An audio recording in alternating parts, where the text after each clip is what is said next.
to understand is okay, what are the opportunities, and within those opportunities, how do you allocate funds? Okay. Deepa, coming back to you, what do you think are, we have debated on family office as a concept since morning and since our last debate. What do you think are the visible advantages of setting up a family office for healthy, for wealthy, for creating their own asset, for intra wealth transfer within generations? So what do you think are visible benefits for someone to set up a family office? The first thing I'd like to quote over here is the Joker from the Batman trilogy. If you want to do something well, you better do it yourself.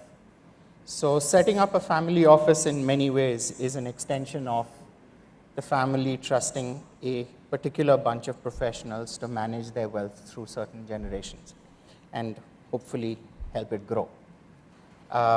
So one would look at a family office very clearly as it's something that can bring in good quality professional skills.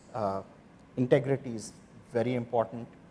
And the ability to manage expectations and the chemistry of the family on the one side, and on the other side, this whole host of vendors of products and services who keep, raining on your window and trying to figure out which is really worth going through the sieve and which is not. So in many ways, a family office is a great way to make the entire investment process more professional, in many ways more transparent and more accountable, rather than it being something casual, you just set up one more subsidiary and it does some investments and things like that. It brings in a lot of discipline. So that there are distinct advantages of doing that rather than trying to, do the entire portfolio management yourself. It's not really, efficient, so to speak. Samir, you would like to? Yeah, actually, one more thing I think that most family offices, at least in our families, and perhaps the guys we share a lot of time learning from, have also benefited is it helps a lot with next generation because it's a great opportunity to kind of like engage across generations in a relatively safe-ish manner, because you're not talking about the personal elephant in the room, which you have to anyway get to. So let's be honest around it. But I think it's a great way to train and develop in a pretty non-confrontational way. I think the next generation's understanding of business that are inherently still successful cash generating for the, I think the families, but also from looking at new markets. And it's a great way of getting their ideas and opinions on the table.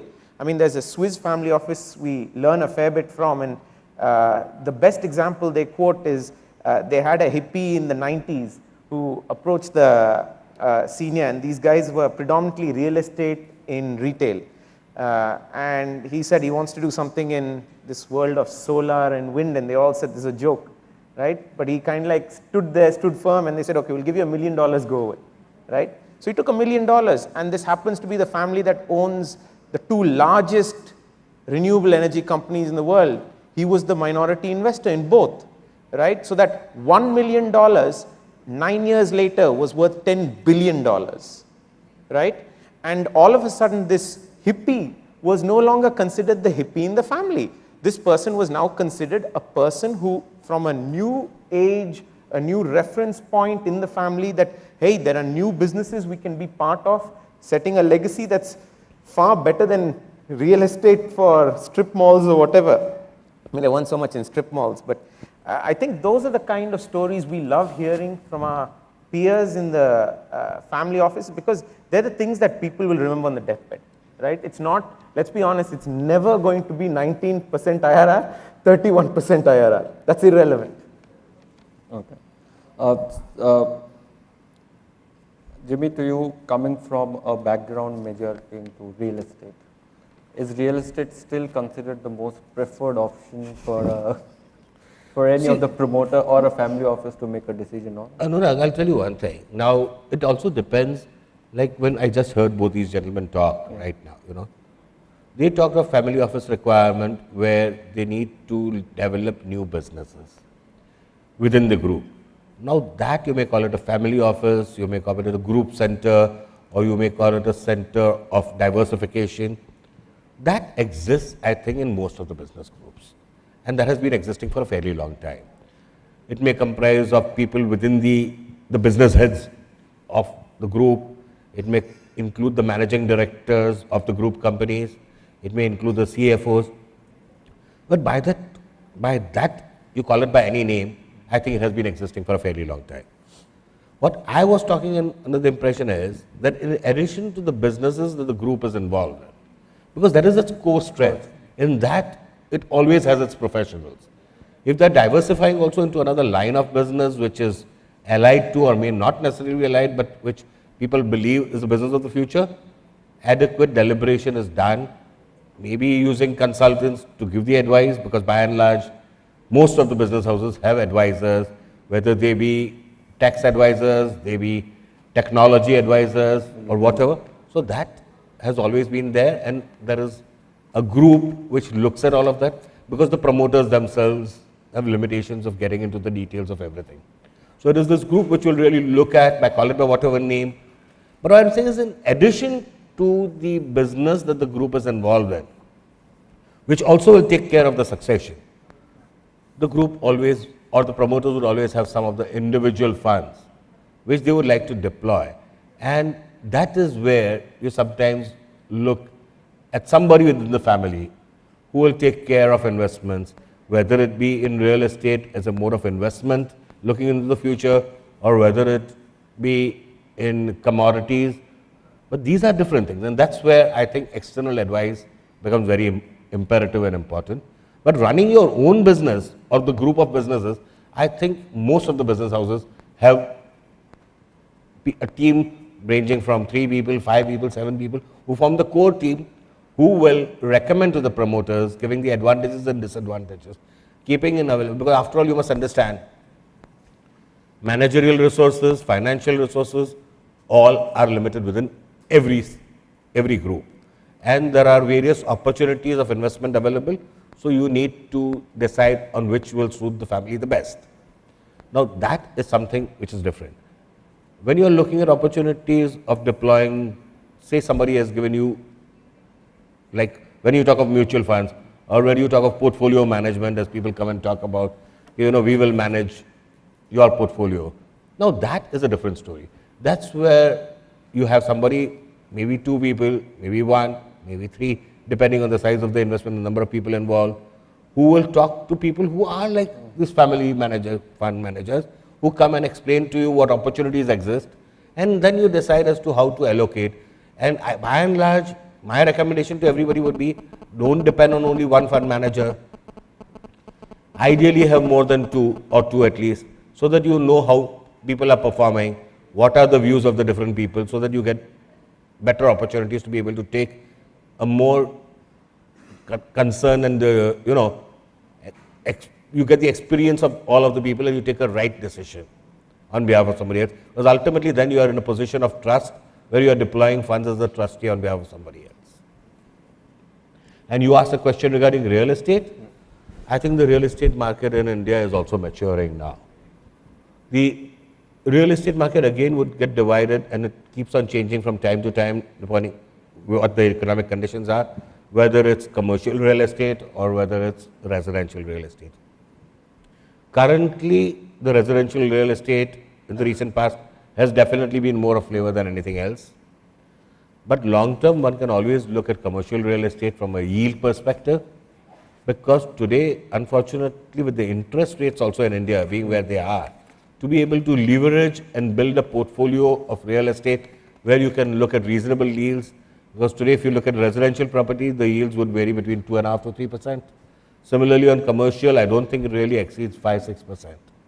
Internationally too, the yields would be between 5 and 6%, but it's a far more mature market, far stable market. So investors in India today, when they are investing in real estate market, are not looking at the rental yield, are looking at more the capital appreciation, and that is where it creates a problem. Okay? Sometimes you feel these investors who invested in real estate property at a large level, suddenly when the market turns bad, they become nervous and they start selling and the market starts collapsing, or it becomes an issue. But otherwise, once the market reaches a level where people are looking at yield from rentals, I think we'll have more portfolios coming into the real estate. Okay. Now you touched upon markets offshore, markets onshore in terms. How do family offices manage offshore and onshore kind of mix in terms of investments? See, let's look at it this way. Today, an investor in India has restrictions under the guidelines as to how much he can remit abroad. Fortunately, once again, now I think the Reserve Bank has increased the limit to $125,000, and depending on the size of the family, people are able to remit money annually outside. I think enough opportunities exist because the interest rates globally are fairly low. There are opportunities depending on the risk appetite of a person, whether he wants to invest in bonds or whether he wants to invest in equities or whether he wants to invest in properties. There are various opportunities which one can avail of for two reasons. One is we find some of the Indian investors investing abroad because the returns after leverage could be fairly good and it's a dollar return. So you are hedging against the risk on the rupee getting weaker over the period of time, because if you consistently see over the last 20 years, we've seen rupee weaken fairly bad. Sometimes it's gone really bad, but by and large, I think if you take an average, it would vary between 3.5% to 5% at least. Now, keeping that in mind, if you're getting a return of even say 8 to 10% on a bond portfolio leveraged, I think one is very happy and comfortable with it, depending on the. If there are also opportunities where one says, okay, fine, we are leaving some of our money outside the country in investment, which is officially permitted. Fine, we are required to pay tax, but then I think the tax advisors and the structuring consultants are always there to advise you as to how best to make that investment. Today, I think if opportunities even in higher middle class people is available to look at global investments, because the government does permit that. To what size and to what extent and how much can one really manage, it will vary. But I think opportunities will come when people will be looking at international investments. Sameer, do you also look at opportunities outside? Yeah, we do, and we have the advantage of many of our family members having other passports. Okay, so during the day we have also discussed a lot on philanthropy efforts, and Deepak, my next question to you on philanthropy: how does it fit into a family office decision-making process? It softens your blow of being a hard-nosed capitalist. So from our side, we've anchored in a United Seed Fund. So we are anchor investors in that. So we first want to make obscene amounts of money and then deploy it in London. Otherwise, it's meaningless. So we've got our soft side. Okay. We've done our bit, and now we're working on other stuff. And of course, there's Will Poole and Dave Richards. They're doing a great job of managing that portfolio. Some of the ideas that come out of there are really investable by just about everybody. They've got Hippocampus, which is an education. They've got Caravan Craft, which it's somewhere between High Design and Versace. So it's a good product that's coming out, and it's in retail. So hopefully some of those will do well, and there'll be impact and there'll be returns also. Oh. So. I think there will be I believe there will be a lot of questions from the audience, because we have exceeded our time limit, but we'll still have another 5-10 minutes to go where we can take certain questions. So I think yeah. okay. So any specific question for the panelists? Yeah.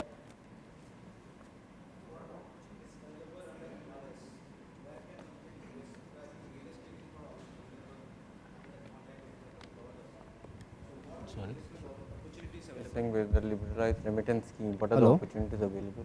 Real estate not being the one. Hello. See, I don't really agree with you when you say that real estate is also not an opportunity, because if it's a family of 4 members, you are really remitting $500,000 every. Depending upon where you want to invest, people are looking at the Western countries. People are also looking at Dubai or the Middle Eastern countries. Dubai seems to be the flavor right now a lot. The markets are moving up. People have invested a lot. If you see, a lot of Indians are investing in real estate in Dubai because the yields are good. But the other opportunities which exist also is that there are large fund managers internationally. Maybe JP Morgan, maybe Bank of Singapore, maybe any of the other investment funds who their relationship managers with you would be able to advise you as to what are the various opportunities that they could do for you. Because these are not something where they don't take your call. They will present you with opportunities of investment either in perpetuals or investment in bonds or investment. Maybe you would say, I just want to have State Bank of India bond which matures in 7 years.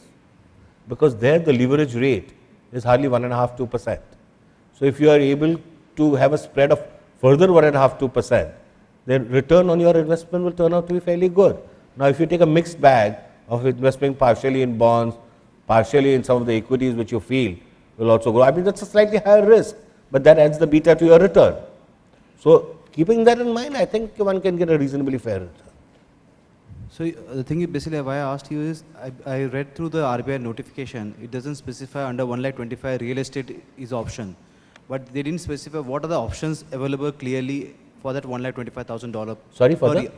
Under LRS, the RBI guideline has not made it clear whether real estate is allowed under $1,25,000.